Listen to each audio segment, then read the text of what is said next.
Hi, I'm Marilyn Alvarez. I'm Jennifer Sorgano. And I'm Anaya Diaz. We're from Jackie Single Academy. And today we are making a strawberry yogurt bar. For this recipe, you'll need paper towels, butter knife, cutting board, 2 measuring spoons, 2 measuring cups, 2 bowls, pan, freezer, and a serving plate. The ingredients you'll need are 6 fresh strawberries, 1/4 cup of fresh blueberries, 1/2 cup of plain non-fat Greek yogurt, 1 1/2 teaspoon of powdered sugar, 1 1/2 teaspoon of chia seeds, and 1/4 teaspoon coconut extract. Wash strawberries and blueberries, dry with a paper towel. Using a butter knife, cut the strawberries and blueberries in small pieces and place both of them in a bowl and set them aside.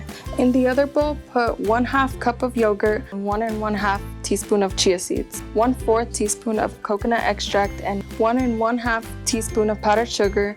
Mix them together in a bowl, add in the cut strawberries and blueberries. Pour the mixture of the yogurt bark onto the pan and spread it evenly. Freeze for about 8 hours. Cut it into 6 to 8 small pieces and enjoy!